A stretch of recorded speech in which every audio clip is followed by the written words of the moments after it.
Howdy folks, my name is ReadyOpco, and welcome back to part number 3 of Let's Play The Legend of Zelda: A Link to the Past. In the last part, we took on the very first dungeon in the game, the Eastern Palace, and in this part, we are going to be moving on with our adventure, and hopefully taking on the very second dungeon already. I hope you guys are very excited to be looking forward to that. First off, we've got to go back and talk to Sahasrahla, seeing as he said he would have a magical artifact for us. Oh, you got the Pendant of Courage. Now I will tell you more of the legend. 3 or 4 generations ago, an order of knights protected the royalty of the Hylia. These knights of Hyrule were also guardians of the Pendant of Courage. Unfortunately, most of them were destroyed in the Great War against evil that took place when the 7 wise men created their seal. Among the descendants of the Knights of Hyrule, a hero must appear. I see. Dawson, I believe in you. You should get the remaining pendants and carry this with you. This is a treasure passed down by the families of the wise men. I want you to have it. And he gives us a good item indeed. He gives you the Pegasus shoes. Now you can execute a devastating dash attack. Hold the A button for a short time. A helpful item is hidden in the cave on the east side of Lake Hylia. Get it! Thank you very much for your advice, Sahasrahla, and thank you even more for the Pegasus shoes, which many people mistakenly call the Pegasus boots. I'm pretty sure that's what they were changed to in later Zelda titles, but in this game they are indeed the Pegasus shoes, and as you can see, they allow us to execute the devastating dash attack as mentioned, and this is actually super useful. It makes you slightly invincible for the duration of it. However, you are a little vulnerable during the little build-up, and then if you run into anything, you're also vulnerable as soon as you land, so it can be a little tricky to use as a combat tool, but it's very useful for traversing the world and indeed for solving puzzles. The first of which we're going to solve right now by saving and quitting. This is a really useful tactic at the beginning of the game because we don't exactly have very many quick options to travel across the world, so what you can do is save and quit the game, and then it'll let you start either from your house or from Sanctuary. And what we're going to do is start at Sanctuary because this is going to be a little bit closer to where we want to be. And the Pegasus shoes make it a lot easier. I'm gonna let that go and just call them the Pegasus boots because that's what they really are in my mind anyhow. With the Pegasus boots on our feet, what we can do is grab a couple more things around the world, and indeed the tool to get into dungeon number two. I almost said dungeon number tool, since that is what I had said just moments before. Funny how the English language works.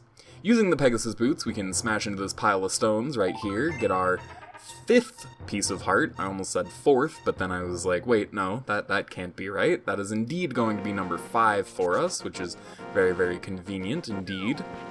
I am grateful that there are a good number of easy-to-get heart pieces right at the very beginning of the game, as long as you know where to actually grab them. So, dash right on through Kakariko Village. I really, really love the amount of movement speed that the Pegasus boots give you, and indeed, if we use them, there was that guy that was running away from us before, and you can try to catch him now if you wish, now that we've got a speedy dash option, but I don't think that you actually get anything valuable for doing so. All that guy tells you is to use your newfound power to dash into trees on occasion, and we'll see that that can offer up some goodies from time to time. We're going to dash into what was once a tree, but is now a bookshelf, and going to knock down this green book here. You found the Book of Mudora. You can use it to read the ancient language of the Hylia.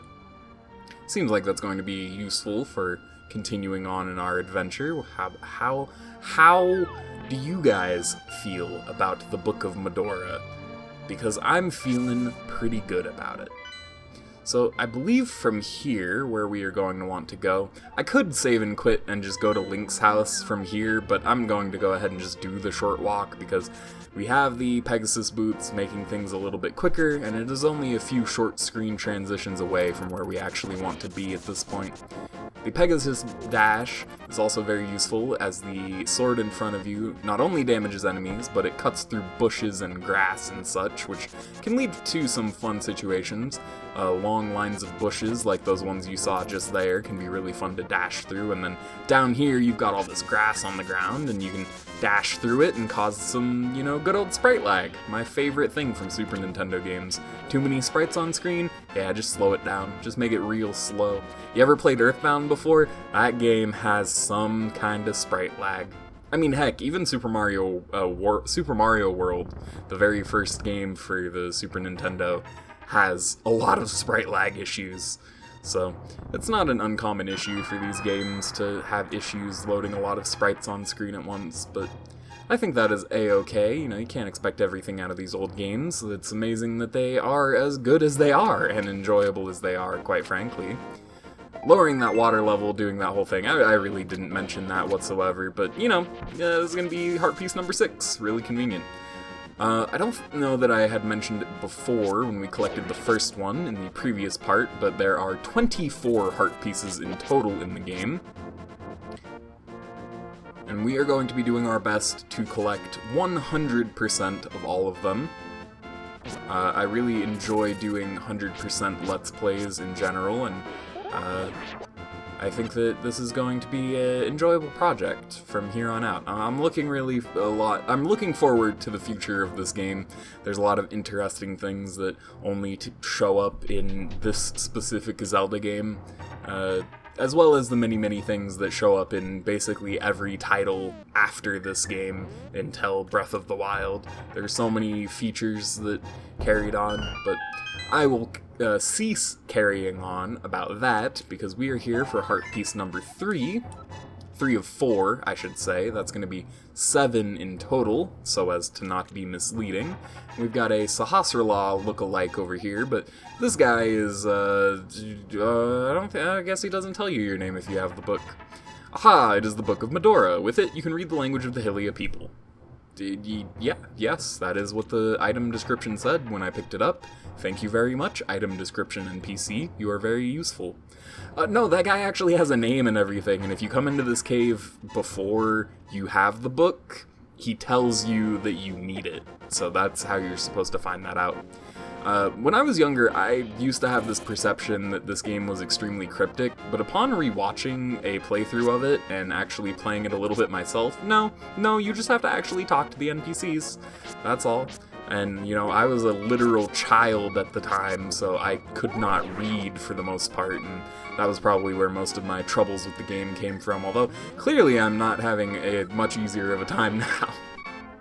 To open the way to go forward, make your wish here, and it will be granted. I wish for world peace? Is that acceptable? I like how the dramatic sanctuary music plays over the Hyrule Field theme and your heart's beeping if that's what's up with you at the current moment. We are going to need to try and find some help as quickly as possible because I hate the beeping noise in this game. Unfortunately, wishing for world peace doesn't seem to have gotten us anywhere, and reading the language in its base form, also nothing going. So the rocks are going to move out of our way, and we can enter up this really cool entryway. Look at how cool that is. This is what's the word? Palace number 2? Temple? Dungeon. Temple, palace, place, puzzle box, big old deserty thing. That's what we got here. That's what I'm gonna go with, because clearly I have absolutely no idea what such a place would be called. Can't come up with the proper word for it whatsoever. So yeah, this is the second challenging room series in the game. Oh, come on, can I please get another heart? Of course, I'm right back into big Damachios again. It's a real fun time. Avoid the Beamos. It's really tricky to avoid these guys' laser beams. All you have to do is walk reverse to the way that their eyeball is spinning, and it ends up being pretty easy. As you can see, I'm totally juking this guy just by walking past where he shoots. But yeah. Wow, okay, that's something. Alright, at least I had the fairy. At least I had the fairy to be able to save me, but goodness, I'm just trying to talk to S. Dawson, it is I, S. You must never fail to find all the treasures in each dungeon. Well, I mean, yeah, that sounds reasonable. You want to get all of the treasure chests in any given area. Don't want to leave any stone unturned, as it were. So, yeah, this place is, I believe it is called the Desert Palace, as the other one was called the Eastern Palace, and this is in the desert, so Desert Palace it is. Also relatively straightforward. They're not going to be throwing too much challenge at us at this point. The developers, I think, still recognized that this was relatively new territory for a lot of people, and you can't come from the position that people played the previous game. So I think that they were pretty forward-thinking with the design of these first couple of dungeons. It really eases you into the game in a nice, comforting way before things ramp up after the third one. It is going to be a riot of a time once we get there, because during my failed recording attempt beforehand, I tried doing dungeon number 4, and it was messy, is the word I'm going to use. It was very messy. It was not the best possible showing that I could have had, that is for certain. But thankfully, these first 3 dungeons are easy enough that I can just blast through them without too much difficulty, which is very nice for my time limit and the YouTube algorithm, right guys? And with the big key that we retrieved, we've got the Power Glove. You can feel strength in both hands. You can pick up and carry stones now. So if you've seen any of those light blue-colored stones throughout the world thus far, we haven't been able to do anything about them being in our way to this point, but now we are able to lift them over our head, very similar to all of the pots that you've been seeing in every dungeon. I like these antlion enemies. I think they're really cool. They annoyed me a lot as a kid, but now that I actually know that they are like an inspired design, they're inspired by a real-life creature, I think that they are much neater. I guess that's kind of weird, you know, how my brain works like that, but I don't know. I find learning the inspirations behind things to give them, like, a lot more value. Immensely more value. It's actually kind of crazy. And with that, we're going to collect our 8th piece of heart, completing yet another heart container. As you can see, I'm trying to do things in an order that is most beneficial for us, make things as easy as possible for the following dungeons, and as you can guess, we are not quite done with dungeon number 2 yet. We've got to use the acquired Power Glove, which, now that I'm thinking about it, Is that some branding on Nintendo's part? I have to wonder if they were, naming it after the actual NES peripheral. I would certainly hope not, because I think at that point they knew that it was a stinker, but, the Power Glove. It was the Power Glove. In this game, it is much more useful, though. The ability to lift stones is going to open up a lot of the obstacles within our way in Hyrule Field. The inconveniences that block our path, for the most part, are going to be alleviated. It's going to let us grab a couple useful things. But first we have to take care of what is ahead of us here in the Desert Palace. Take care of these wriggly enemies, and now that I'm actually getting a real close look at them, I really had never paid close attention to them as a kid when I was calling them jujubes, but they really are just like writhing masses of tentacles, which is pretty dang unpleasant, honestly. But they occasionally drop 20 rupees, and very frequently will drop 5s, so I guess I can't complain too much about their existence. They are okay in my book, I suppose. Got another one of these tile rooms. These are fairly easy to avoid. Just gotta run around and find the key, although we may find later that we will not be able to get past the tiles quite so easily. I really would like to know what these enemies are called. I am going to look it up for my own personal curiosity, because they are really interesting enemies, and I want to say they are called Igors, but that might just be me saying that because they have big ol' eyeballs like they do.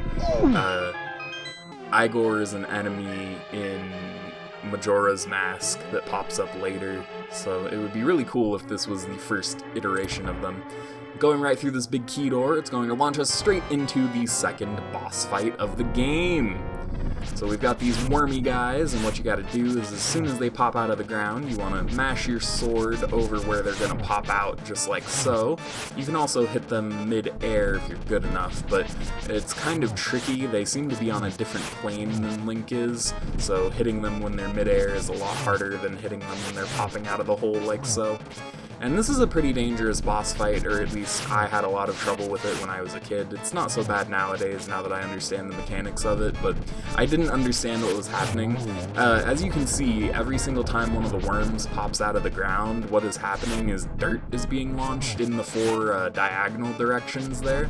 And if that dirt hits you, it actually does damage. And as a kid, I wasn't able to see it on my crappy 12-inch CRT. So I had absolutely no understanding of what exactly was hitting me, and I was just dying over and over to literally the second boss in the game. It was kind of embarrassing, but you know, again, I was very little at this point, probably at the like 4 to 5 year old range. So still not really capable of playing video games at a complex level, I think. I think at that point you're still at like learning game level. So that's 2 out of the 3 worms gone, and with that done, you're going to see that every time the final worm pops out of the ground, he is now firing dirt in 8 directions, making him much, much, much more dangerous. In fact, is it more than 8? No, it's exactly 8, but we only had 1 more hit to land on him, so didn't have to go through the dangerous period too long. And as you can see, I've got my boomerang out again. Let's see if I can get this a second go around. Why don't we stand right in the center here?